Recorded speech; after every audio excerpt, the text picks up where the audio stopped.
Good morning. Zach's doing something. He's never on here when it actually goes. You gotta say. I don't know what that says about Zach, but he's never actually on. Coming in at 5'11", weighing a total of 122 pounds. Zach Baltar. Okay. Hold on, let me lift this up so we have more light. Zach. Well, you can keep talking. I know. There we go. This is not the time to get situated. Okay. I don't know what memories popped up for you. So we've been on this journey with our last year's European vacation fail. A cruise fail, I should say. It was a European vacation. It was supposed to be a cruise. But the memories that have been popping up have been so crazy and fun. And I think that at least the ones that came up on mine were the day we were in Spain. And then when we hopped a trip to France. And let me tell you. That was a nice train ride. It was a great train ride. We'd never been on a long train like that. And it was so cool.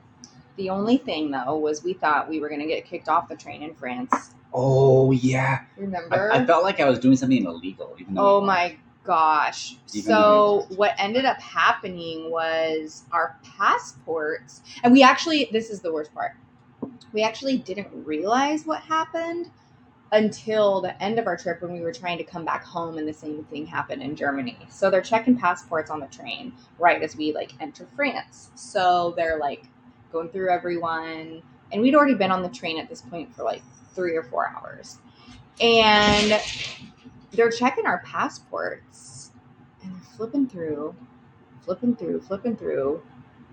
and I can hear them whispering about Mexico, and I'm like, oh no, because at this point, keep in mind, there was a lot of COVID restrictions, and Mexico still had, they were level orange or something, which meant that no one could go or leave, and go into the EU, basically. Yes. So the last stamp that they saw was Mexico. Get this, you guys. This is so we were in Mexico in September and in November. They, God willing, saw the stamp from September and did not see the stamp from November. So because it was 6 months had gone by, we were fine. We were in the clear, and they were like, okay, you're fine. And then they stamped our passports or whatever. And it was fine. So we're like, okay, that was scary. I thought they weren't going to let us in because they saw the Mexico stamp in there. And if they saw the November one, they would not have let us in because it was within the 6 months or whatever. And it was terrible because to them, they needed to look at where we were coming from. And then when we came home, that happened again. Oh no! So you gotta add some sizzle to it. Oh. So you get this: we're about to head home from Europe. We've had constant breakdown to breakdown. We've gotten almost kicked off the train. Can you just talk normal? Why are you? Because I'm trying to I know it's like a movie. Just talk normal. Please. It is my normal. No, it's not. You don't normally talk like that. I don't know what that was about. If people have seen the other lives, they know that you're. So imagine this. Just talk normal. No, that was. I remember having it got to the point when we were heading home. And he's like, how did you get into this country? In Germany. We're in Germany. And he's like, because this isn't correct. And we're like, how did you even enter the country? Yeah, he's how did you get to Europe? And I'm thinking we're going to be oh crap, are we going to be sent to a embassy, a US embassy to be withheld? Yeah. And then we're going to be having to be forced to stay here for 2 weeks and then fly back. And it was very high drama because Chamberlain was sick. Oh, and she was coughing. And this is when everyone was overly scared. She wasn't coughing, but she wasn't coughing. Oh, not yet. Flu. She had the stomach flu. So she was well, she had the flu. She wasn't coughing though. She didn't. She wasn't vomiting yet. Yeah, but she looked horrible. It looked like we were carrying around a freaking Ebola virus. So this guy is how did you get to Europe? And we're he's where have you been? And we're we went to Barcelona, and then we went to France, and then we were in Amsterdam. And he's flipping through our passports, and he's like, yeah, but how did you actually get here? And from the United States. And then he's like, I'm going to need to see your address, verification of where you're going and your employment of where you're going. And I'm like, oh my God. Because here I am. I'm like, I'm self-employed. I don't know what the heck he wants from me. He's like, I need to see your home address, your address in the United States of like where you're going. And I was like, or your form or whatever. And I was like, I don't have a form. I have my driver's license. So I'm like getting out my driver's license, which is like so weird. Like, why would you need your like United States like driver's license outside of your passport? So we're very confused on like what's going on. Meanwhile, he's flipping through our passports. And basically when we entered whatever was the first country we went into, what was the country we flew into first that was almost late? Anyway, it doesn't matter. Whatever the first Barcelona. Country, no, it wasn't Barcelona. Remember we almost missed the flight? France. Mm-mm. Really? Mm-hmm. It was some other European country. It was some other country. Was it like some like somewhere like London or something? I don't know. Anyway, we flew someplace. And when they stamped our passports at that airport, they didn't stamp it hard enough. And so it was like ghost. It was like a watermark. Yeah. So then when we got to Barcelona, they didn't even stamp our passports. So when we were on the train in France, they couldn't see how we got into the country. The only last stamp they saw was the Mexico one. And then in Germany, when we got there to fly home, he was like looking through all of them. And I'm like, I don't know what to give you. And he was like, I'm going to need to see your hotel receipts of where you've been. So I'm pulling up all of our like emails and hotel receipts and Airbnb receipts of where we are in Europe while he's looking through our passports. And he's like, look at this. He's like, this is why I was questioning you. And he held up our passport and he was like, this stamp, like, look at how light it is. And it was like so light. You could barely see it. It looked like the little picture they put on your passport. It looked like nothing. And he was like, this just saved your butt. They used a stamp that was basically had no ink. So on all of the other passports, you could like barely see how we got into the country. And it was like, and what's funny is this is all on top of being stranded in Barcelona. And this was not that. This is after all of this passport stuff was after our hotel. Well, we can take them on that ride as they pop up. We're not what we need to do? We're not there yet on the timeline. I feel like we need to document. We're not there yet on the timeline. Yeah. So no, we don't need to spend the whole time talking about this. No, but anyway, it's all popping up right now. Anyway, it's all popping up. So France, like when we were in France and they were gonna like kick us off the train, then we were like, oh, that makes so much sense of why they were like questioning us so much when we were in France. It was terrifying. The kids were like so scared because we were like, because we at that point we were on the way home. We thought we were like in the clear. Chamberlain didn't feel good. We just wanted to get home. So we really thought like, oh, like no problem, smooth sailing. What's happening? No, nope, don't let go. Okay, sorry. So anyway, it was crazy. So this is the lesson. If you go to a different country and they stamp your passport, be sure you can see it. Be sure you can clearly see the stamp and you can clearly see the city and you can clearly see the date. That was a lesson we learned because it was absolutely terrifying. What's interesting though is ironically we drew closer together, and we already beat that drum, but I wanted to acknowledge us for that, because normally I just want to like. Oh, you do that to me. Yeah. All right. Well, what else is going on? So it's Thursday. Well, who's watching Love Is Blind? Oh yeah. So don't. Don't do it. Just get your synopsis from your friends. You don't need to actually watch it though. Really? We like to watch it because we love talking about relationships. Well, no, so I think as we watch it, we also are. It's like it's field study. Yeah, it really is because we can like see things, notice things, and it's really, really great. But if you're just like not into talking about relationship, don't waste your time. Yeah. Well, it becomes quite obvious. Yeah.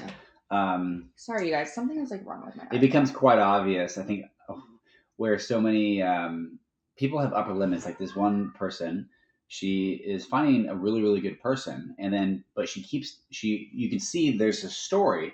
And we talked about like you live inside of a story, right? But if that's the entire story you've always lived in, anything deviating from that is unfamiliar, and therefore you don't relate to it that way. That's like when people say like, when they talk about self-sabotage, they're normally stuck or referencing unknowingly a story that they potentially could see themselves getting out of, and that's scary. So you will like subconsciously like self-sabotage yourself. And she kept saying like, no one's ever made me breakfast before. No one's ever like brought me food to my table. I'm not used to this. Yeah.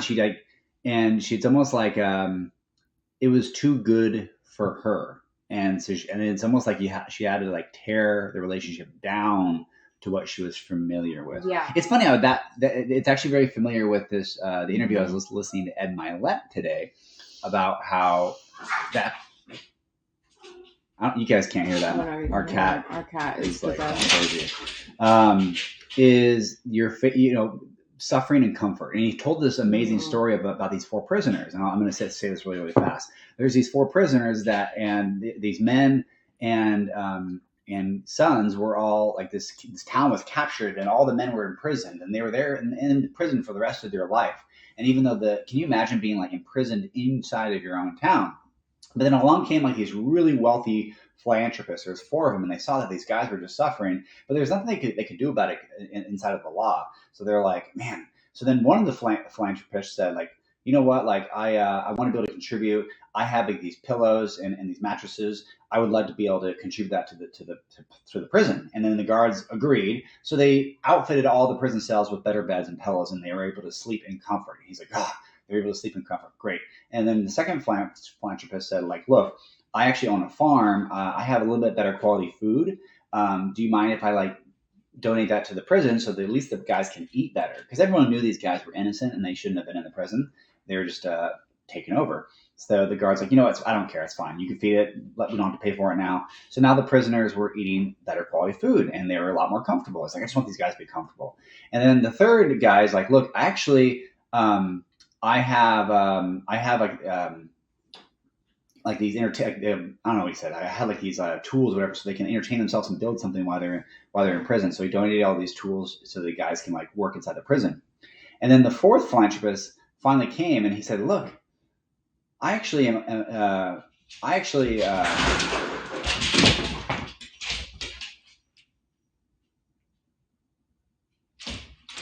Wow. They're gonna burn it down." The fourth philanthropist said, I have access to the keys. So he went in and he actually unlocked every single cell and let the prisoners free. And the point of the story, and I'm telling you, it's very, very, I'm leaving a lot of details out. The point of the story is a lot of times we're so busy trying to add things so we're comfortable in suffering that we actually don't break free. And so sometimes you have to go through a little bit of pain of the unknown and the pain of doing something. But like the idea is like we're in something, or maybe we're not following our dreams. We're not like pursuing something new in our life. So what we do is we add Netflix, we add better food. You can have better food, you get better drinks, you have a bigger house. But I mean, how many times do you see really wealthy people not fulfilled in their life, not happy in their life? And again, didn't do the story justice. I can add the link later if you guys, or just DM me. But it was a phenomenal story told by Wayne Dyer. That's who he interviewed. Wayne Dyer. Oh, Wayne Dyer. Oh. And obviously he did. Good old Wayne. He did 10 times better job than I'm telling the story. Good old Wayne Dyer. But many of us would rather suffer in comfort and ease that than actually go through any temporary pain. Our ants Sorry, crazy. Guys. We thought, let's go live when the kids go to school. It'll be so peaceful. Yeah. See, I like how you told that story. You didn't need to bring your show voice on. You just told the story. It was nice, and I liked it.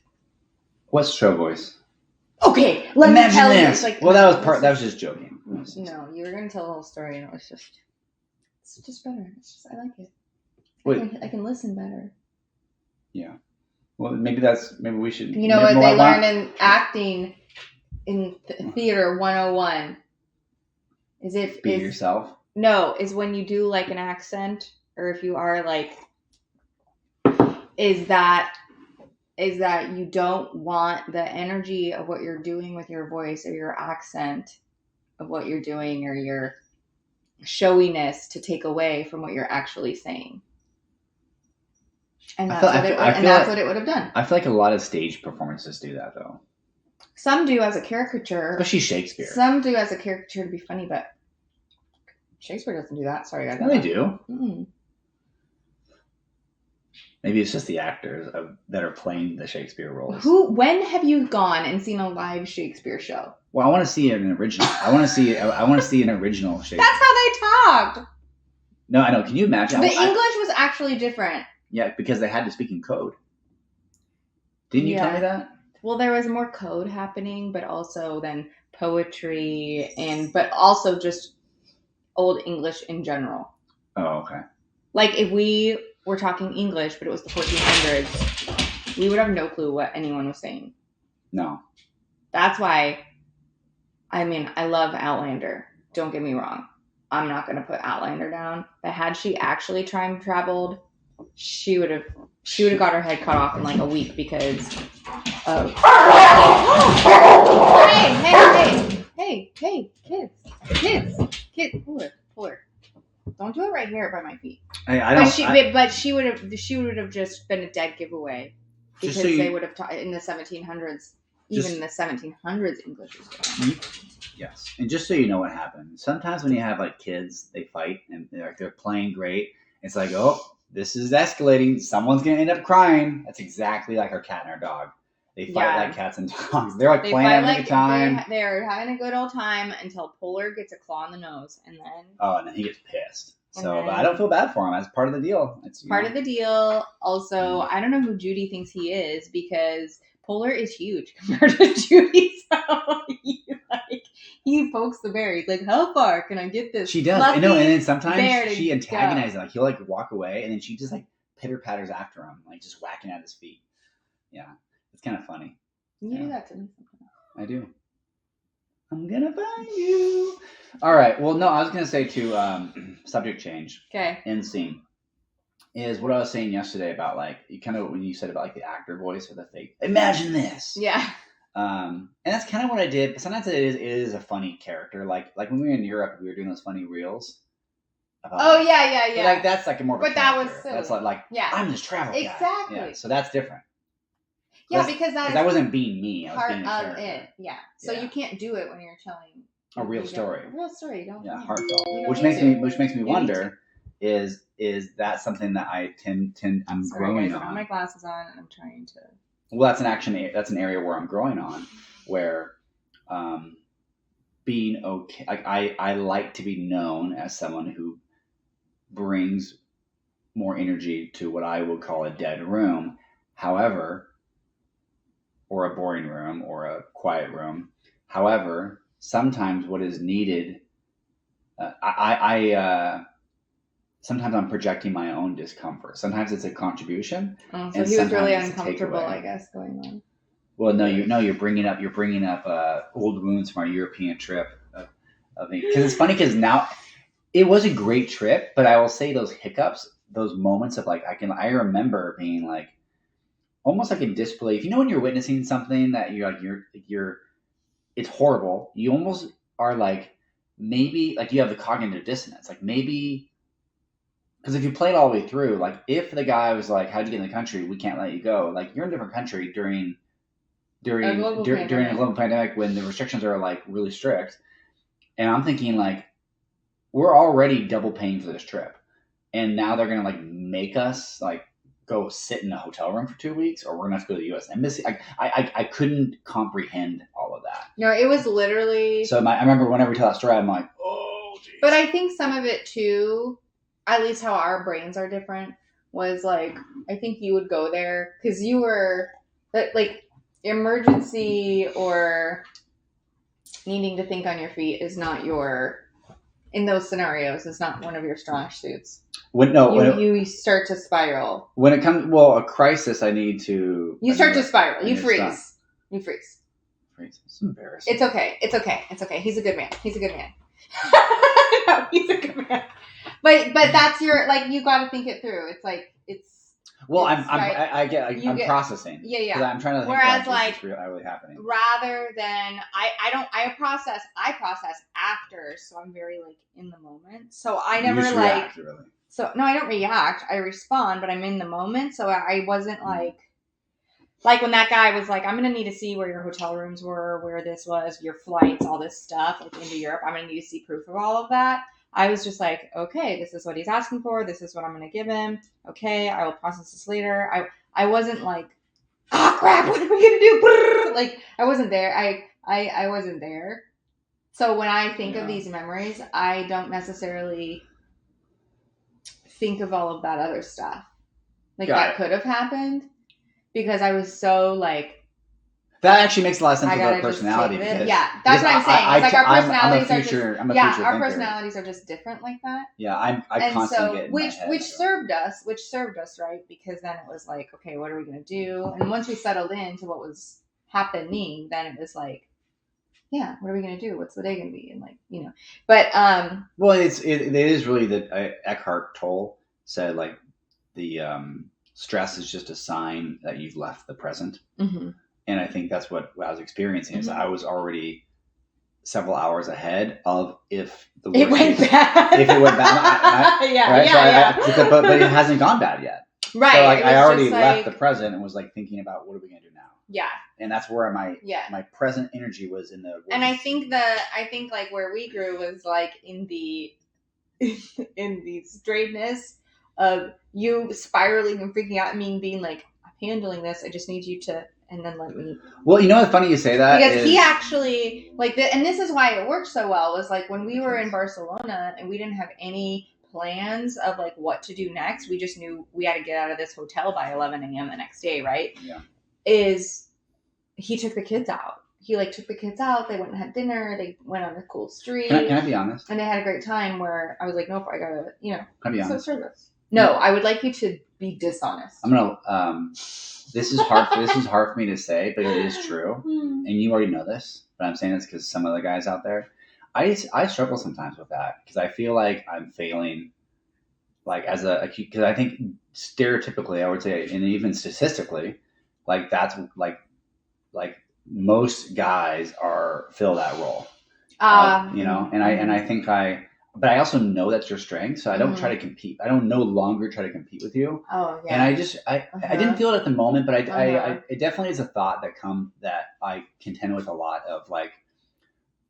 I know that the best situation in that moment is for me to go be with the kids and take the kids out. That's how you were serving the situation. It was like where I do feel, but it does culturally. I do struggle because it makes me feel like a weak man or a weak husband that I'm like making my wife do all that.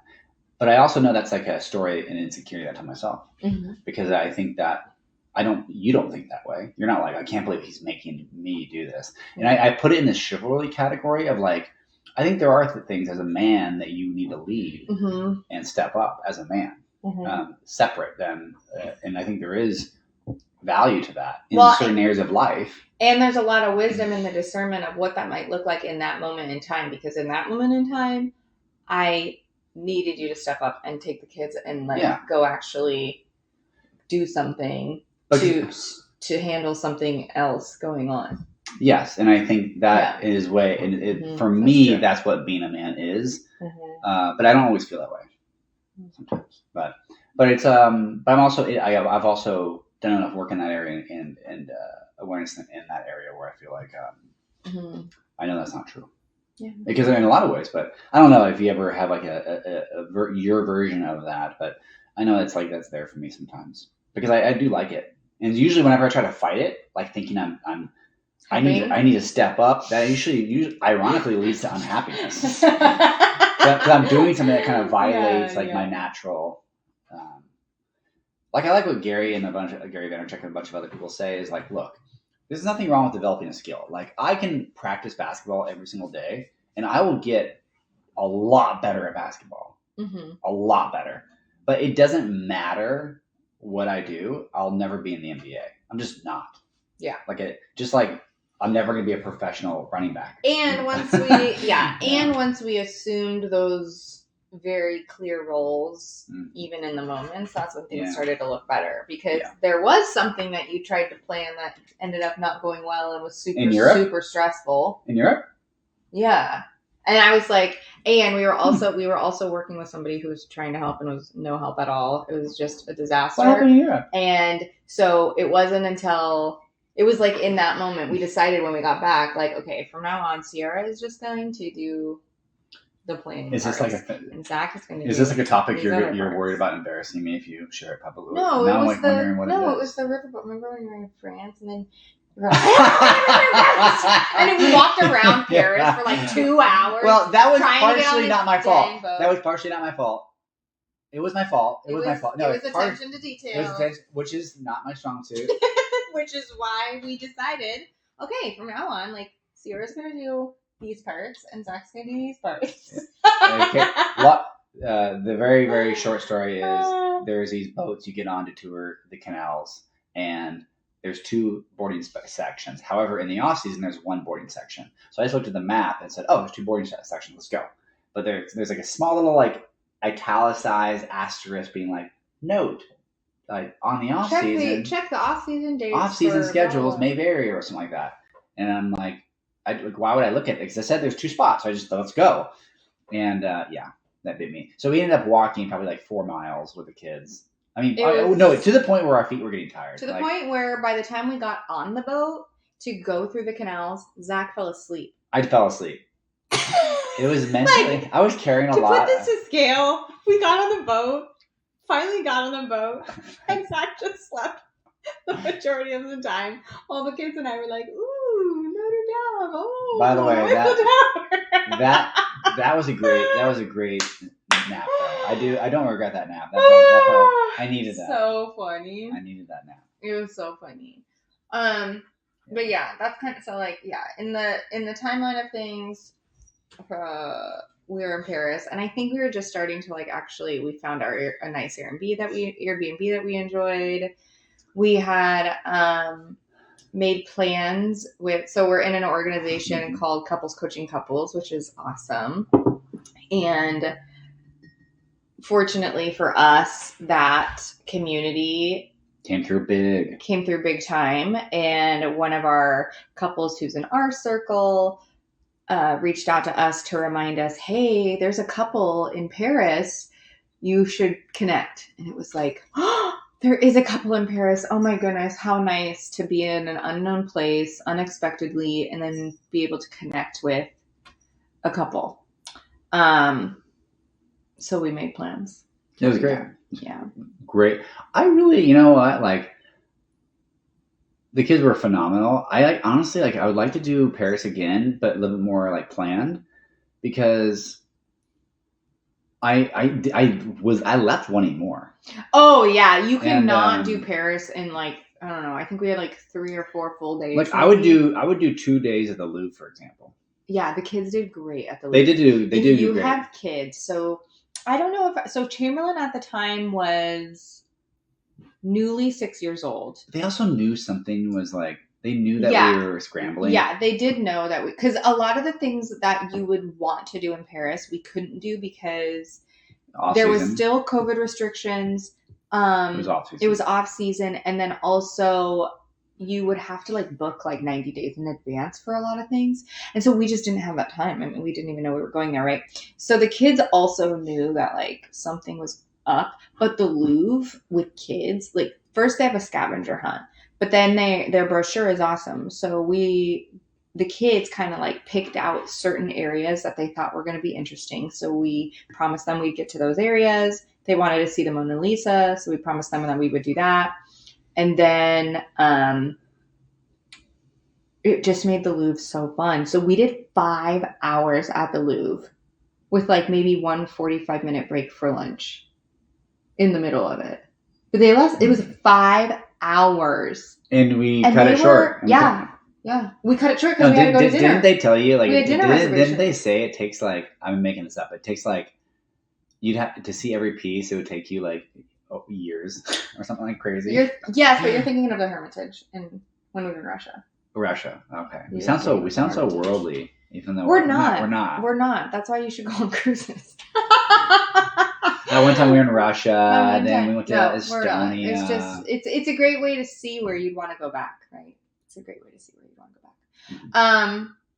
But yeah, don't be afraid to take your kids to the Louvre or to Paris in general. Well- like, don't be like. I think you think like at least for us, first Paris was not actually on like a list at the top of the list anytime soon.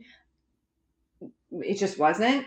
It wasn't like I never thought we were gonna go. It just wasn't at the top of my list anytime soon, let alone with the children. So, but going, it was like the best thing because I could not have imagined not going with them. Like we had such a good time, and it was actually a really great place to take kids. Phenomenal. There's just, and this is the cool thing, especially in the United States and in Seattle, especially where our transportation system sucks, and our city is so different. And then we have a couple cities that we live by, and the kids just were able to see and really get that. Whoa, this is a city. But this is a different kind of city. This is an older city. These buildings are old, and the transportation is so fun because you got these like double-decker buses, and you got these trains. No, it's pretty amazing to be like. Really no, it's pretty cool to walk into it. Here, it's like, whoa, this building was built in 1890, and then you walk into this building was built in the year 900, or I don't know, something like that. It's like, wow, like this building is like. There's a lot of buildings that were like between like 1100 or 1300. Well, I think one was like 1200 or 1400. Remember, in the middle of the Louvre? Yeah. And we could like touch it, and we were like, you guys, this building is like over 1,000 years old. So old. And they were like, oh my god, it's so cool. Yeah, it's really neat. So anyhow, enough of that. But enough of that talk. What else is going on in the so what else is going on in the relationship? You know what I want to say? I want to actually encourage you guys, if you guys are working on something and building something for yourself, like there are so many days, like the last several days, at least on my end, like when you're a human, it's just one thing I've kind of becoming more and more present to is like knowing the down days are coming and expected. Mm-hmm. And there's something I think, I don't know, it's hard to explain, but like I know that it's easy to be hard on yourself when you feel like you can't maintain this. I think that's the story like a lot of us say, like when we coach our clients, when I talk to myself about this stuff, like it's like this isn't forever. This isn't forever, but also no, why we exit is like this isn't sustainable. Like I can't do this forever, right? Mm-hmm. And sometimes I think I try to hold like my best day and I compare that against my worst day. Yeah. And I think the only thing that it's tempting to do that. Yeah, and I think I do that. I'm like, well, I'm just not showing up anymore, and like maybe I'm not meant for this. How do those other people show up every day?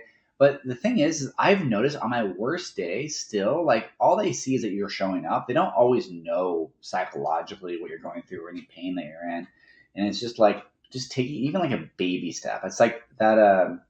It's like that the John Maxwell's tree example. If you're trying to cut down a tree, hacking a tree, and then trying another tree, and then trying another tree, and then trying another tree, and then stopping for a week, like no trees are ever going to get cut down.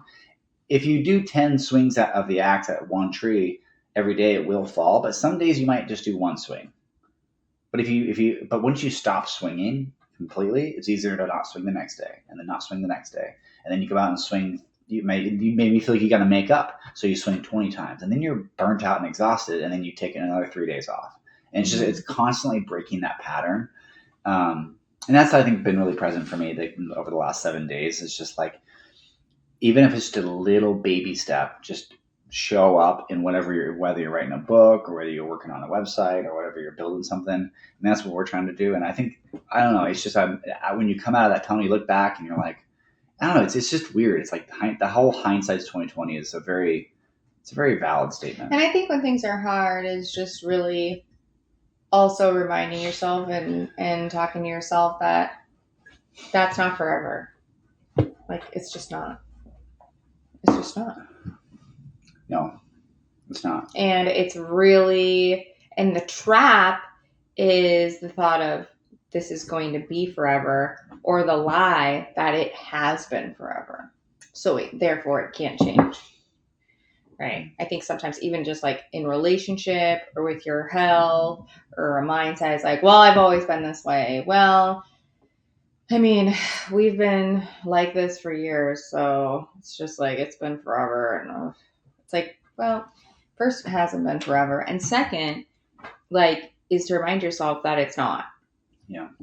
And the second that you remember those things, it's so much easier to take an action. Because yesterday, you guys, like, we were so tired. Both of us, like, I woke up with a headache that I don't really get anymore. And so I was frustrated and I was mad and about it because I had things to do. We had a really productive day for all. But like Zach always says, like, motion creates emotion. So we just both started chipping away, swinging that axe.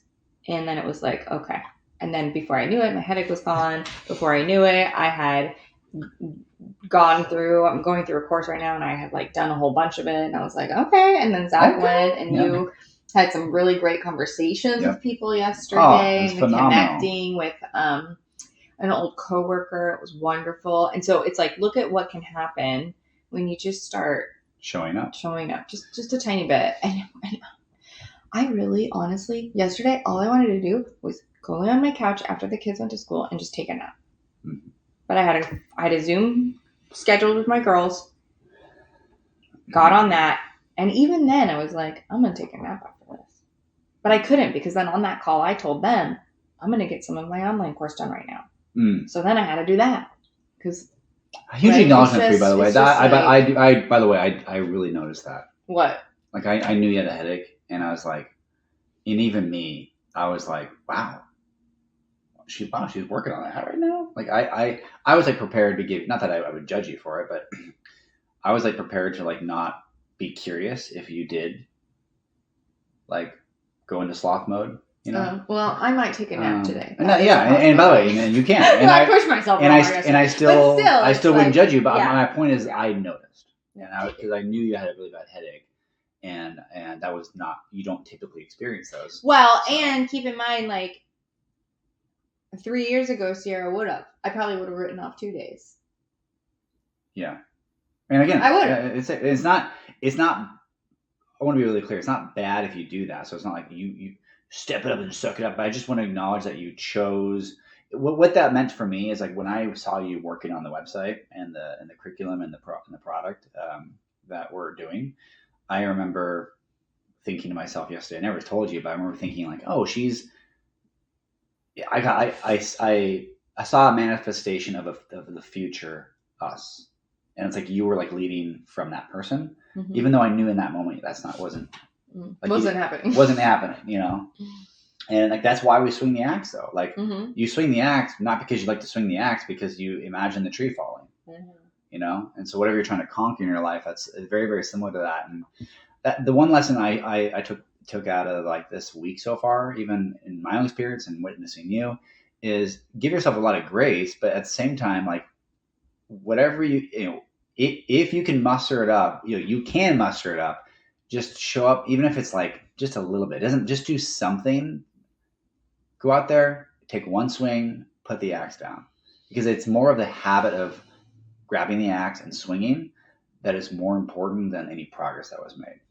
Yeah. And what was ironic about all of that is I think we entered yesterday knowing that we were going to show up, but I don't think we were expecting to like, oh, that was a great day. But it's weird. Like that yesterday was like, oh my God, that was like the most productive day we've had. Yeah. And I was like, and we didn't feel very good. You know? But it's almost like, the day started with both of us being like, oh. But I really, but I think also being people of faith, though, I think that also helps, because I think you start to think about like the blessings come when you actually show up in faith, and faith is action. Yeah. And, and relying on another source that's not you. You don't have to be the one who carries you through everything by yourself. Yeah. And to be open to new possibilities when you feel like you just can't swing anymore. When you feel like, no, I've already done this. I can't possibly do this again. It's not working. I'm not going to lie. What I was walked through yesterday in my class, I have probably done 3 or 4 times with other people or other books or whatever. And something clicked yesterday. It was different words. It was different language. Yeah, it landed differently. It was like, we've heard all of these things before. Like, that's why it's so valuable to expand your community, because you just never know what is going to be the thing where you're like, I was ready and I was willing to not just hear that, but also to take action on that. And I feel like that's what happened yesterday. So it was like, oh, I know what we're doing now. Okay. You know. It's like, what it reminds me of is that like image of that little miner of like, it's like you seen a little meme. It's like with the diamond, two digging. Yeah. And the guy walks away. Yeah, and he's like really close. Yeah. So that's all it is. Mm-hmm. Okay, well, we're at time, but if these conversations are interesting to you, we do go a lot deeper into this in our workshop, in our course. It's coming up on May 6th and 7th. We have maybe 2 registration slots left for couples. We did sign up a couple more this week, so I wanted to let you know that it's an open invitation. We'd love to have you. It's in person in Redmond, and if you feel like there's something like a roadblock, or you feel like there's an obstacle, or you feel like there's kind of a condition that you're that's preventing you, like, oh, I really want to do this, but maybe next time because of blank, get in a conversation with us. Like, we're not going to do any weird stuff or pressure, but we are committed to relationship. We are committed to taking a stand for like the version of you that you want to generate for yourself. Yeah. And maybe there's something possible, maybe there's not. But the invitation's always open. Yeah. Anything you want to add? No. All right, click like and subscribe. I don't think we have any of that actually here. We are if you're watching on YouTube. Okay, YouTube, yeah. Smash that one. No, okay, now I have to awkwardly. This is always every so time. Awkward. Well, let me turn this one off here for you guys. Okay. Let me turn this one off, everybody. See okay. Okay. Yeah. Right here. No, just click the X. Click the X. There you go.